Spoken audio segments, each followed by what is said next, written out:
Welcome to Agri-Pulse Newsmakers, where we aim to take you to the heart of ag policy. I'm Spencer Chase. Our guest this week is USDA Chief Economist Seth Meyer, who joins us to chat about the projections unveiled at this week's Ag Outlook Forum. But first, here's this week's headlines. The Supreme Court rejected a petition from Tyson Foods to move a case involving worker deaths due to COVID-19 to the federal level. The decision keeps the case at a state court in Iowa. Tyson argued moving the case to federal jurisdiction was justified since the company was working to keep a Waterloo, Iowa plant operating under an executive order from former President Donald Trump. The lawsuit alleges negligence and disregard for safety contributed to the deaths of 4 employees at the plant after the workers contracted COVID-19. The Food and Agriculture Climate Alliance rolled out 109 Farm Bill priorities focused on helping farmers and landowners deal with climate change. The recommendations come from the coalition's mix of agricultural and environmental groups. Among the top priorities are expanded conservation technical assistance and streamlining ways for producers to implement climate-smart ag practices. FACA also calls on Congress to make sure the more than $18 billion earmarked for conservation programs in last year's Inflation Reduction Act is spent on its intended purpose. And finally today, farm economy experts gathered in the D.C. Beltway for the USDA Ag Outlook Forum. The annual event serves as the first look at USDA's projections for the financial picture crop and livestock producers will face in the upcoming year. This year was no exception, as Chief Economist Seth Meyer started the event by detailing a year of lower farm income, growth in planted acres, and stubborn input costs across the board. To kick off our conversation with Meyer, we asked him how he would assess the current health of the ag economy. 2023 is shaping up to be a good year, and that's following 2022, which was a great year. It would have been really hard to maintain that level of aggregate farm income for an additional year. So yeah, it's lower than last year, but still going to be above the long-term trend. It's going to be above average year. I think we'll continue to have some uncertainty. You know, we look at global stock levels, et cetera. We've seen price volatility in the past, but look, shaping up to be a pretty good year. And looking globally at the issue of, and specifically within the wheat complex, but even more broadly than that, you mentioned the Black Sea Grain Initiative, and that's a situation where looking at the near-term expiration or need for renewal of that deal. But I wonder, just from a global trade standpoint, what would be the implications of that deal falling through? I think this is it is an important agreement. But it does not get the Ukrainians back to pre-war levels of exports. But it does put some additional grain back on the market, puts additional corn and wheat back on the market. That helps moderate global prices. So it is incredibly important for that to continue to moderate prices. If it were to expire, I think if they couldn't reach an agreement, I think that we'd see a couple things happen. We've already seen Ukrainian producers trim production to try and kind of match what they can actually export. They would take another leg down in production. We'd see commodity prices move back up because now we're taking grain back out of the global market. So I think that while the Black Sea Grain Initiative does not get them back to pre-war levels, it is a key component to kind of keeping a lid on agricultural commodity prices, in particular wheat. We'll be right back with more from USDA Chief Economist Seth Meyer right after this. It's not as simple just to wake up one day and go, I want to be a conservation farmer. You're changing how your farming practice is done. You're changing your operation. Farm Credit supported John and Kelly Watley as they shifted to more sustainable farming, improving the environment where they farm and live. Learn more at farmcredit.com/climate.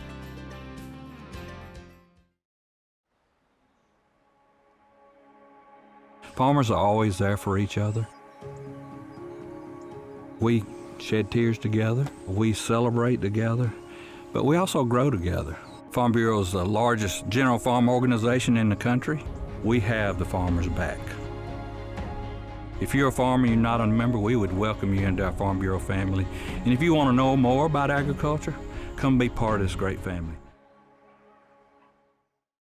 Welcome back.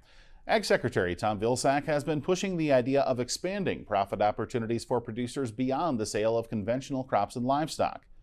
USDA Chief Economist Seth Meyer says the idea has potential, but more needs to be known.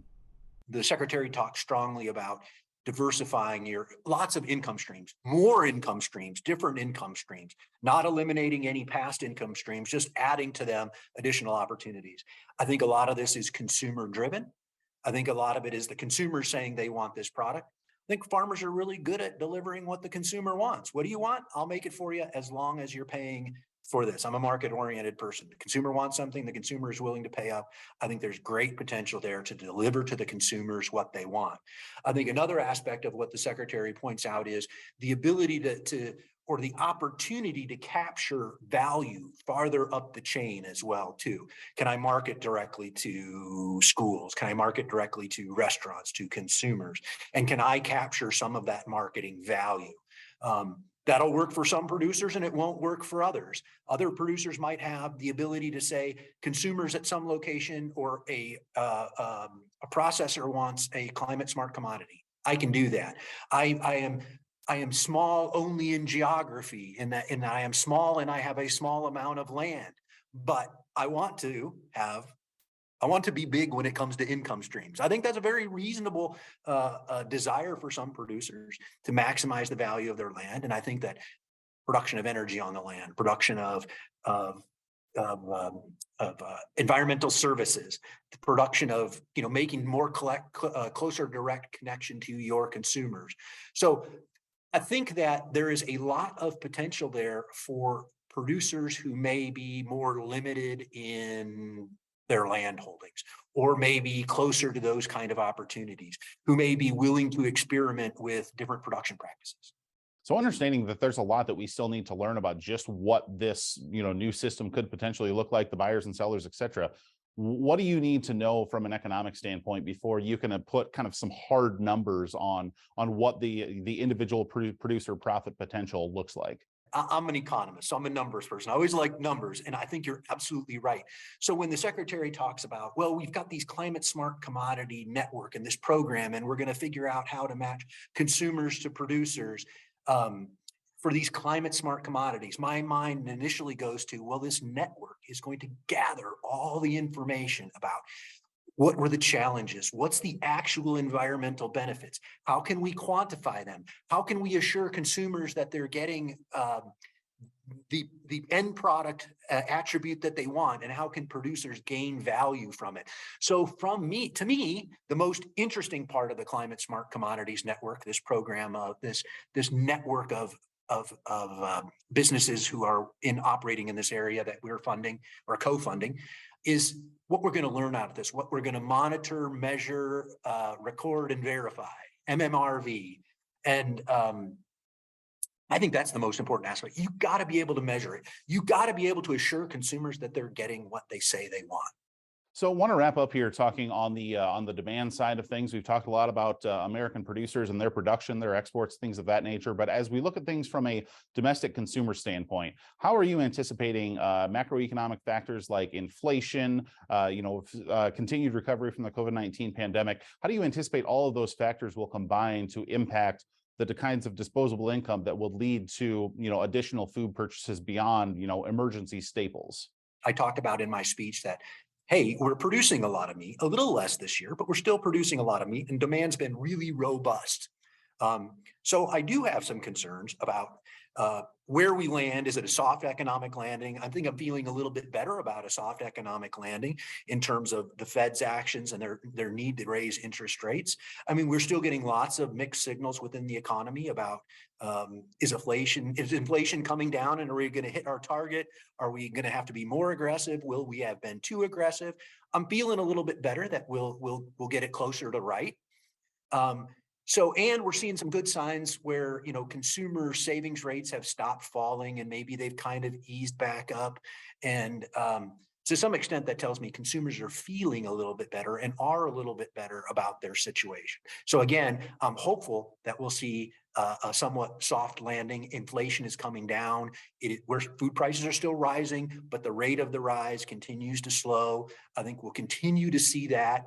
At the same time, we'll continue to see things that surprise us, like egg prices from HPAI. So there are still events which can happen to affect that, but I think we're easing into a better place in inflation. I think I'm a bit more optimistic that we'll see a tapering of action by the Fed, and a soft landing seems more probable to me than it did before.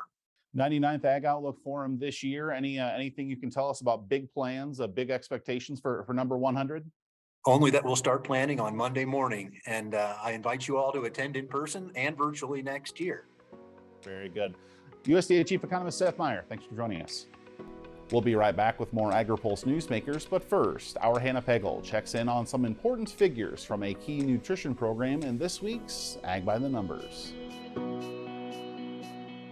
Participation in a well-known government food program is dropping as we head into reauthorization of nutrition language in the upcoming Farm Bill. USDA's Special Supplemental Nutrition Program for Women, Infants, and Children, most commonly known as WIC, works to reduce food insecurity for low-income mothers and children under the age of 5. Children make up roughly half of all WIC participants. But fewer Americans are applying for WIC benefits. This chart shows WIC participation levels over the last 15 fiscal years. Signups peaked in 2010 at more than 9.1 million women and children. But by fiscal year 2022, enrollment had dropped nearly 32% from the program highs. The Biden administration has proposed a slate of changes to WIC, including language that would get more fruits and vegetables to participants. But the dairy industry is pushing back on a provision that would cut the amount of its products a WIC beneficiary is allotted. Jackie Fatka dives deeper in her coverage on Agri-Pulse.com. For Agri-Pulse, I'm Hannah Pegel. Don't miss the must-attend policy event of the year. Register now for the 2023 Agri-Pulse Ag and Food Policy Summit. Hear from the diverse players who are trying to influence legislation and investment decisions as we examine the forward-looking ideas that will drive policy discussions for this year and the decades ahead. The summit takes place on March 20th at the National Press Club in Washington and through our virtual experience. View the agenda and register today under the Events tab at agripulse.com. Looking closer, seeing further. That's how we do it. At Curious Plot, we're driven to find what's next for agriculture, animal care, and food. We stay curious because that's what it takes to grow understanding. That's how we plot strategies and tell stories that get results time after time. Marketing, communications, and consulting that look closer and see further. Curious Plot. We can't wait to help you tell your story.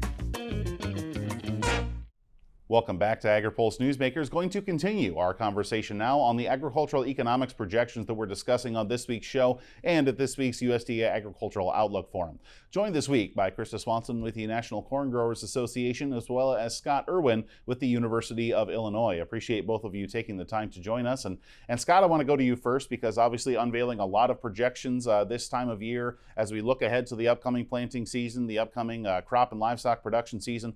I wonder, when you think about the vast array of economic indicators that somebody in your profession can follow, anything in particular kind of jumping out at you that is telling you what to expect this upcoming year?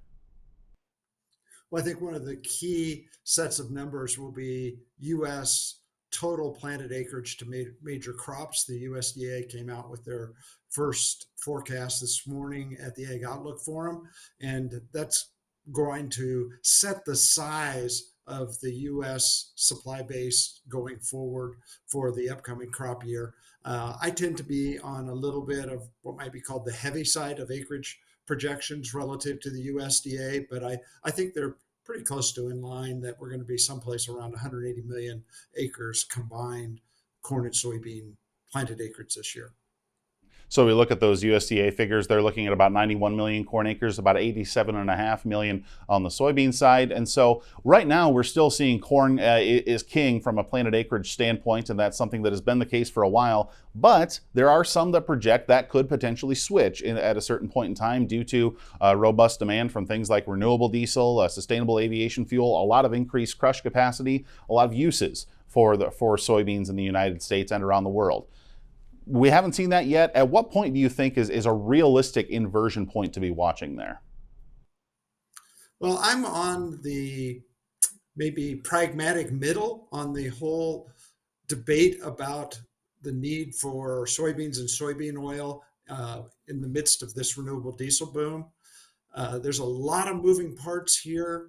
And I think the way I would put it, I'm not on the side. Some people think we need 20 million more acres of soybeans in the next 5 or 10 years. I'm not that extreme. I think we're just going to see kind of the continued pressure that we've seen towards equalization of corn and soybean planted acreage here in the US. There's lots of other sources of feedstock for renewable diesel and sustainable aviation fuel. And I think that you just simply can't get the pricing of the soybean complex too out of line from those other sources before you'll see substitution to those other sources. Well, and Krista, obviously there's been a lot of conversation about the increased potential demand for soybeans as a result of some of these growing biofuel markets, renewable diesel, sustainable aviation fuel among them. When we look specifically at the corn complex, what are the big demand drivers that you're watching for that particular crop? Like you said, I guess to follow up on what Scott was talking about on the soybean side with renewable diesel, sustainable aviation fuel could be a big demand driver on the corn side. Like Scott said, we have to keep an eye on that because at some point it can, substitutions can happen. So that's definitely something that we're keeping an eye on and, hoping to see that, start to utilize some more of our corn. As far as the Ag Outlook Forum that's going on right now, and the long-term projections report, USDA is showing for the upcoming year increased feed demand. So that's a positive for us as well. On the ethanol side, their projection is flat. Ethanol is a challenge for us just because, gas consumption is flat.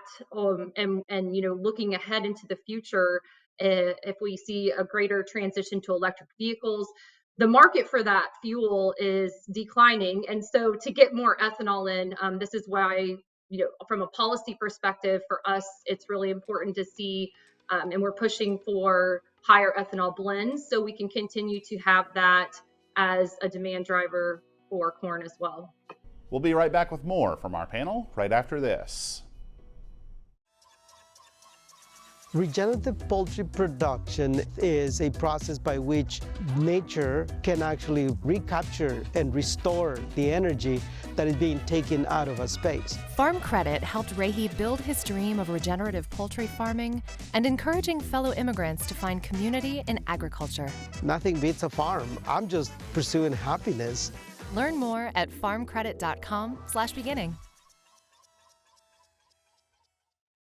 The Senate and House Ag Committees are busy working on the next Farm Bill, which will cover commodities, specialty crops, livestock, and more. This legislation will impact every farmer, rancher, and rural business for the next 5 years. Make sure you don't miss insights and analytics that only Agri-Pulse and its top-notch team of well-connected experts can provide. Register today for a free trial at agripulse.com and click the subscribe button, or email us at pam@agri-pulse.com. You don't want to miss this Farm Bill coverage.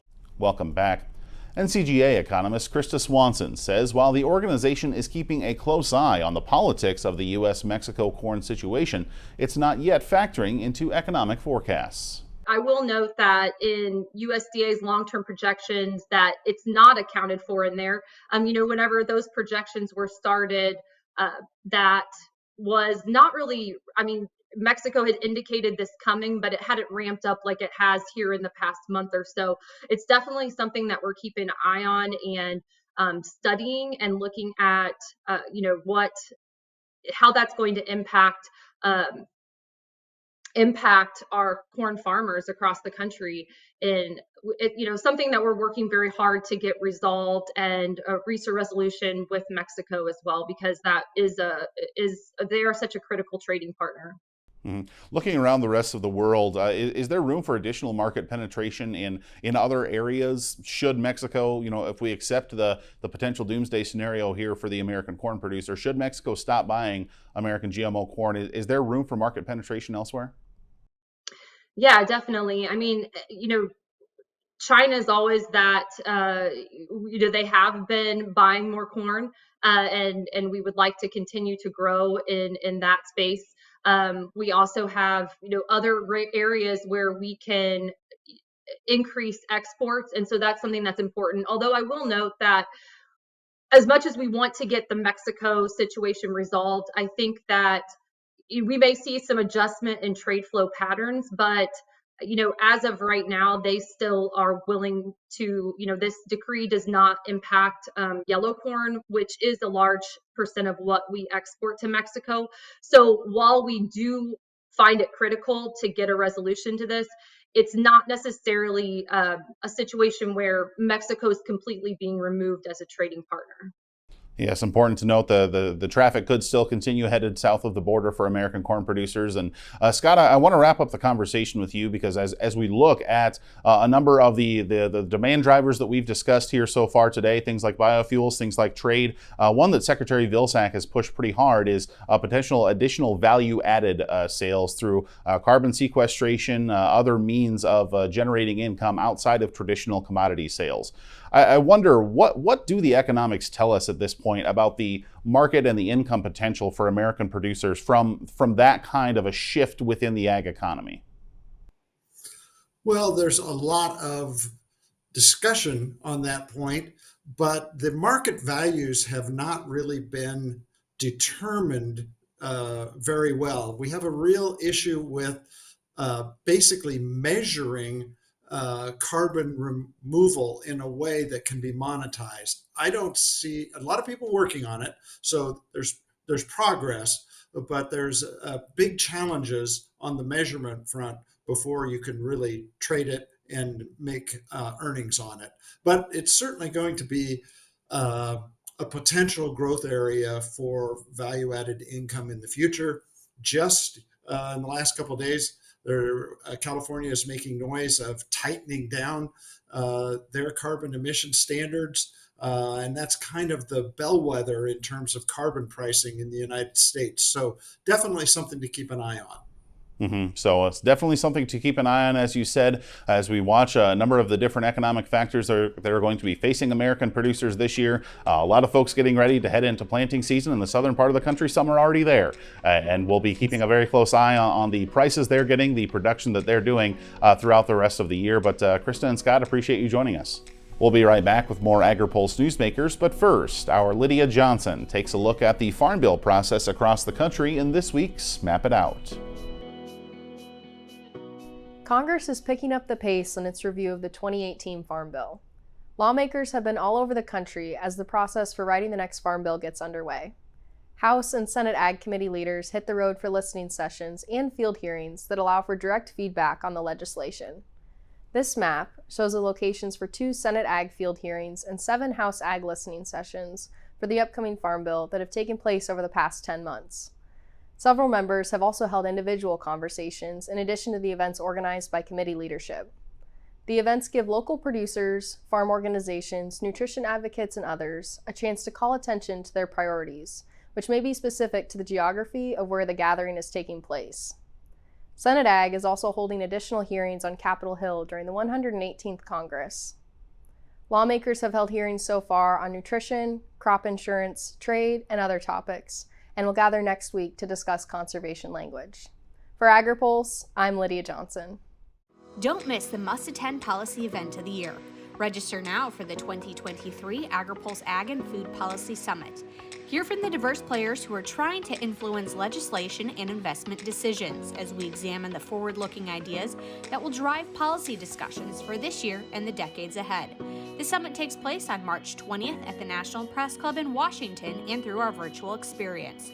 View the agenda and register today under the Events tab at agripulse.com. Farmers are always there for each other. We shed tears together, we celebrate together, but we also grow together. Farm Bureau is the largest general farm organization in the country. We have the farmers' back. If you're a farmer and you're not a member, we would welcome you into our Farm Bureau family. And if you want to know more about agriculture, come be part of this great family.